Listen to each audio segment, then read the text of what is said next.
120 secondes, l'invité de la rédaction.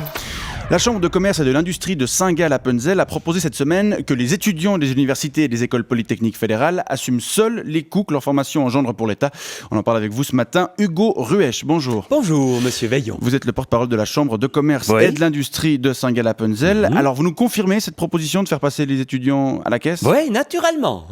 Ça vous choque? Bah oui, un petit peu. Et je pense que je suis pas seul dans ce cas. Et pourquoi est-ce que ça vous choque? Mais parce que la formation, c'est un service public. Oui, mais les chemins de fer aussi. Et pourtant, je paye mon abonnement général première classe, tout comme je paye celui de mes enfants et de mon épouse. Bon, en l'occurrence, ce que vous payez ne couvre pas les frais effectifs des CFF. Et je suis favorable à un abonnement général première classe à 14 000 francs. Comme ça, il y aura moins des pauvres dans les wagons de première classe. Je trouve les pauvres en première classe, ça m'indispose. D'accord, alors c'est pas vraiment le sujet du jour. Revenons, si vous le voulez bien, à l'éducation. D'accord. Alors, si vous voulez, pour exemple, apprendre le japonais à la Migros Clubschule, vous payez ça, qu'est-ce que ça coûte, n'est-ce pas? Je vois pas pourquoi ce serait pas la même chose pour une licence en droit ou pour une licence en psychologie. D'autant plus pour une licence en psychologie qui, jusqu'à nouvel avis, sert à rien dans la société. Monsieur Ruesch, on parle de formation universitaire. Vous pouvez pas comparer avec l'école club Migros qui, en plus, est en partie subventionnée par le pourcent culturel. Je suis favorable à la suppression du pourcent culturel.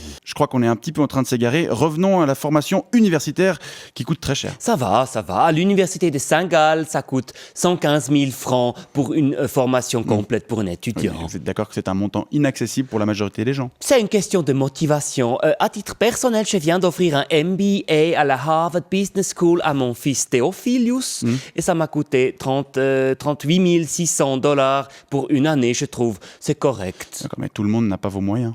Monsieur, c'est une question de motivation. Moi, je suis motivé à titre personnel pour m'acheter des beaux objets et acheter des beaux diplômes à mes enfants. D'accord, mais il n'y a pas que la motivation, il y a aussi l'origine sociale qui peut parfois, dans certaines situations... je refuse d'entrer dans cette théorie marxiste d'origine sociale. Monsieur, le marxisme ne fonctionne pas. Vous pouvez constater ça quotidiennement en Corée du Nord. Bon. Par ailleurs, je dois vous dire, notre proposition a 3 avantages.